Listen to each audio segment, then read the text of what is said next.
எப்படி கடன் வந்தது அது எங்களுக்கு விளக்கம் சொல்லு. ஒரு தனிநபர் மீதும் 1,28,000 கடன் இருக்கான் நம்ம மேல, மக்கள் மேல, ஒரு மக்கள் மேல. அதை நாங்க ஏத்துக்க மாட்டோம். அதுக்கு கடன் எப்படி வந்தது எங்களுக்கு விளக்கம் சொல்லு.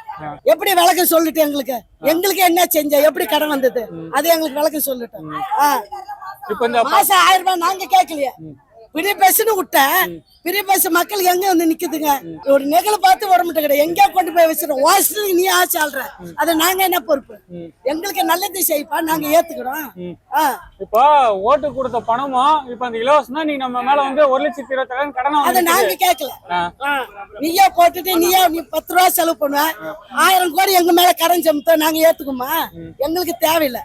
நாங்க பெரிய பஸ் கேட்கல, நீ தானே விட்ட, நீயே ஏத்துக்க. சின்ன வேலை கொடுத்துட்டு பெரிய வேலை நீ பிடுங்குவ, அது மக்கள் மேல சமத்தியா? இப்ப இந்த 13 லட்சம் கோடி கடன்ல திமுக குடும்பத்துக்கு மட்டும் 3 லட்சம் கோடி போயிருக்குங்களா? எப்படி போனது அது 3 லட்சம் கோடி? எப்படி போனது அது எங்களுக்கு விளக்கம் சொல்லு. 3 கோடி போனதுன்னா எங்களுக்கு விளக்கம் சொல்லு. 3 லட்சம் கோடி போயிருக்காங்க குடும்பத்துக்கு மட்டும். விளக்கம் சொல்லு எங்களுக்கு, விவரம் காட்டு, மக்களுக்கே தெரியப்படுத்துப்பா. நீ இத்தனை கோடி கரன்னு சொன்ன நாங்க எப்படிப்பா ஏத்துக்குவோம்? இதுதான் நான் செஞ்சேன், மக்களுக்கு இவ்வளவு நல்லதை செஞ்சேன், ஏத்துக்க சொல்லு, காட்டு, மக்களுக்கு போட்டு காட்டு.